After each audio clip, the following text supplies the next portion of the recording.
சுல்தான்கள் என்ன பண்ணியிருப்பாங்கன்னா அவங்களோட தேவைக்கு ஏற்ற மாதிரி கட்டிடங்களை மாற்றி அமைச்சிருப்பாங்க. அந்த மாதிரி ஃபஸ்ட்டு மாற்றினது எதுனா குவாத் உல் இஸ்லாம் மசூதி. இதை மாற்றினவர் யாருன்னா குத்புதீன் ஐபக் காலத்தில் மாற்றிருப்பாங்க.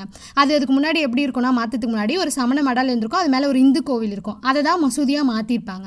அதுக்கப்புறம் மாற்றினது வந்து அத்ஹைதீன் காஜோப்ரா. இது வந்து ஒரு சமண மடாலயமாக இருந்திருக்கும் அதுக்கு முன்னாடி.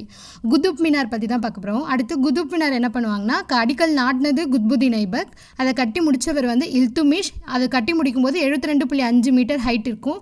அதை பழுது பார்த்தவர் யாருன்னா பெருஷா துக்ளக். அப்போ வந்து அது 74 மீட்டர் ஹைட்டு உயர்ந்திருக்கும். அதோட மொத்த படிகள் வந்து 379 படிகள் அப்படின்னு சொல்கிறாங்க. முதல் மெய்யான வளைவு எதுனா பால்பனோட கல்லறை தான். முதல் கவிகை எதுனா அலாவுதீன் கில்ஜி கட்டின அலைதர்வாசா தான். செயற்கை ஏரி ஒன்று உருவாக்கியிருப்பாங்க. யாருன்னா கியாசுத்தீன் துக்ளக்கும் முகமது பின் துக்ளக்கும். அவங்க காலத்தில் வந்து என்ன பண்ணியிருப்பாங்கன்னா துக்ளகாபாத்தில் யமுனா நதியை தடுத்து ஒரு செயற்கை ஏரி நிறுவிருப்பாங்க. பெருஷா துக்ளக்